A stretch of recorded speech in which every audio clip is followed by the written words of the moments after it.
Hi, everyone. I'm Aaron Weltrell, I'm owner of WV Builders, and I'm the president of the Interior Alaska Building Association. I'm giving this last section with Joel Johnson, who's behind me. I'll let him talk about real estate stats shortly because that's really his cup of tea, and I don't want to talk about it. So, on that note, we'll go ahead and get going. The main issues we're going to deal with shortly is obviously there's a forecasted housing shortfall by 2020. Most of this development is going to be in the North Pole area. The availability of us builders to meet this demand.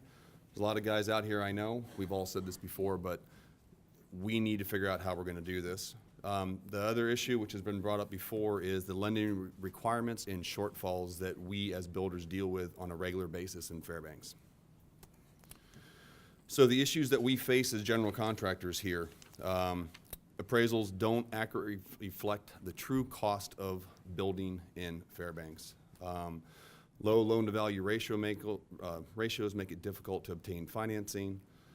Due to low appraisals and loan-to-value ratios, that mean the contractors, developers make up the difference in the project with cash.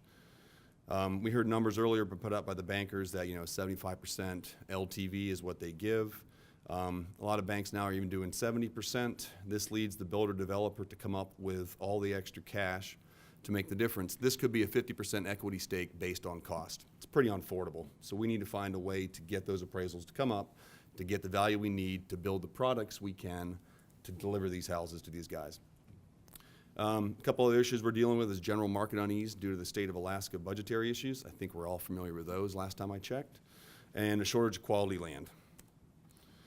So according to Eielson, they need about 800 units. We've heard that number a bunch. 400 by 2020, another 400 by 2021. The breakdown of these, according to their numbers, are 113 of those are homes. Now by homes, we say owner-occupied, designed to be built, to be sold, to field-grade officers, majors, colonels, things like that. The remaining of those, the 687, are rental units. Those could be duplexes, fourplexes, triplexes, whatever the end result is. They're primarily rentals. I'm going to turn it over to Joel now, and I'll be back, and we'll give Joel 30 seconds. I'll take it. Thanks, Aaron. So, hey, everybody, Joel Johnson. I just want to provide a little bit of perspective maybe on what's going on with the current real estate market.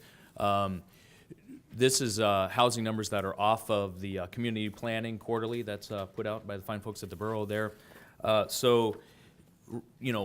As of the last quarter, there were 538 rental units available. That is like not including homes or duplexes for rent. That's triplexes and above, and that's in the whole borough. I don't know. They might be able to break it down as you head towards Salcha, how many are available. Right now, that vacancy rate of 11.3%, that's the average over the last 5 years, I think, 4 or 5 years. In 2012, the vacancy rate dropped down to 6.5%, and then in 2015, it also kind of dipped down to about 8%.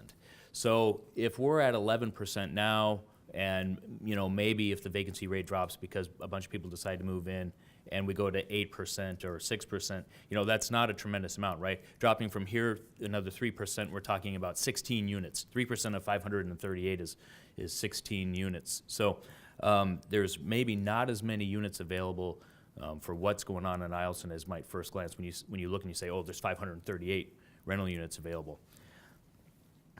How do I make progress on this here? That one? All right. Does everyone have a copy of this? Will they get a copy of this? It'll be online. Okay. I don't want to be legal average rental rates here. I just want to go to market statistics. These are sales figures for Fairbanks and North Pole that we have. We update these weekly. The North Pole MLS area basically goes from kind of the first gate of Fort Wainwright to the gate of Eielson. Beyond the gate of Eielson, we do have an MLS designated area called Salcha that then goes out beyond Birch Lake. I don't publish Salcha sales data because it's kind of statistically, unfortunately, not all that important. I pulled up the last year of pending sold or active property in Salcha, and there are 20 total units, 4 that are on the market right now, and 16 that have gone pending or sold. So you can tell that stuff really starts dropping off there significantly once you get past what we as realtors call the North Pole area. In Fairbanks right now, there are 123 homes for sale. That represents, on the far right there, 2.5 months of inventory. So the way that I look at this is if we don't list another house in Fairbanks, it's going to take 2.5 months for the 123 homes that are on the market to go off the market. Not all of them will sell. Some of them won't sell. The owners will take them back. They'll rent them. They'll stay in them, whatever. But it is a good indicator of the amount of inventory that's available for a buyer, right? In 2.5 months, if we don't list, there's not going to be anything available for a buyer, whether it sells or not. North Pole, 60 homes that are currently for sale. That represents 2.3 months of inventory. So if we're at less than 5 or 6 months of inventory, we're typically saying as realtors that we're in a seller's market.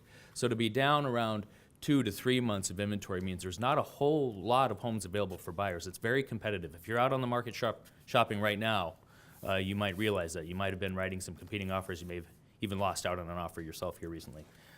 Just to give a little perspective on that, so Fairbanks, there's 2.5 months of inventory right now. A year ago at this time, there was 3.2 months of inventory on the market, and then the year previous to that, there were 4.3 months of inventory on the market. So 4.3 to 3.5 to 2.5. So over the course of the last, over 2 years, at this time of the year, inventory has actually been shrinking. It's actually been getting a little tighter. And it's actually the same thing for North Pole.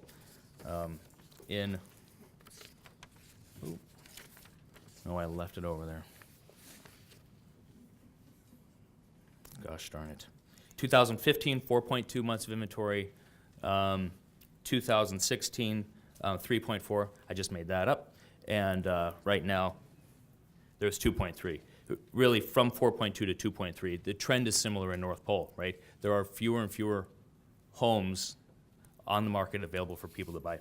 Of course, we would expect this to have a kind of an upward pressure in terms of pricing. We're all, I think, many of us realtors here that are in the market, appraisers, loan officers, looking for the market to start trending up in terms of pricing, right? As inventory decreases, you would expect that the average home value prices are going to go up. I could chat about that all day long. Average, mortgage payments for where we're at. If anyone would like any of this information, I don't think I have a slide with my information on it, but it's joel@empirealaska.com if you want to email me. Thanks.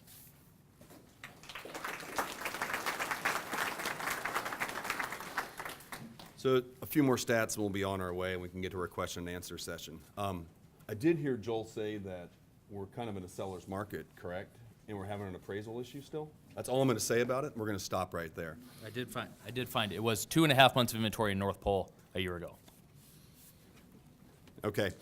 Overall, and we'll get to some housing stats on how we can accomplish this 400 and 800 unit housing need. As most of us know, we live in Fairbanks. We've had some weak growth for the past several years. The subsequent arrival of the F-35s could change this for the most part of us for a long time. So it's great for builders. We've had a really rough go of it. I can say that it's not the same as it used to be. Mike might agree. Maybe guys don't, but it's been an interesting time.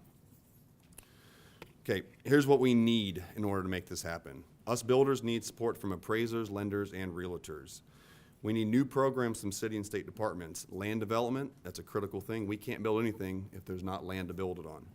We need favorable rezoning of suitable land when it's identified, and it has to be faster. Christine and I were chatting about this. When it takes 9 months to go through a subdivision, it's a long time if we've got 3 years to start building houses. Expansion of city utilities in North Pole and Fairbanks when possible. That makes it so that our costs will go down and we will actually have a better product with less maintenance for those tenants and homeowners. The last one in here is a builder-centric energy efficiency incentive program, similar to the homeowner rebate that went away from AHFC. This would make it so that us builders build a highly energy efficient product. The tenants benefit from reduced utility rates, and the builder would get some cash back for spending a lot of extra money to get something that is that energy efficient. Issues we builders face, it's a short building season, we know that. I don't think we're gonna start till June this year with the 5 feet of snow on the ground, maybe not. There's not a lot of good quality land out there. There's no shortage of land, but you start putting foundations on permafrost, you have alternative septic designs, you have issues with wells, it's just not something that is easily and affordably able to be done. We have a very high risk to builders and developers. We have a lot of cash we put into it, and we have a lot of liability. High startup expenses, low financing, low appraisals, I'm gonna stop on that one, and overall lack of consumer confidence in general, which is interesting when we have a 2.5-month supply of homes on the market. So let's go to some numbers. What needs to happen? To build these houses, we need 100 housing starts per year starting in 2017 just to meet the 400 unit demand by 2020. 160 housing starts every year starting now to accommodate the 800 by 2021. 2017, not much is gonna happen. Most of our plans are laid. 200 per year starting in 2018 just to get to that number. Again, if we go into the details a bit more, if we don't start anything to try to get to the 400 housing unit mark by 2020, starting in 2018, it's 133 units a year. 2019 is 200, just to get to half of what they need. 2021 goal, 2017 starts 160 a year. 2018 is 200. 2019 is 267. We haven't seen housing starts like that since the early 2000s. We can go back that far to the borough information, which I don't have on me, but maybe in 2001 there were 600 homes built in 1 year by about 10 times the amount of builders that are in this town right now. So it can be done, it's just a lot more work. The actions to take, land development.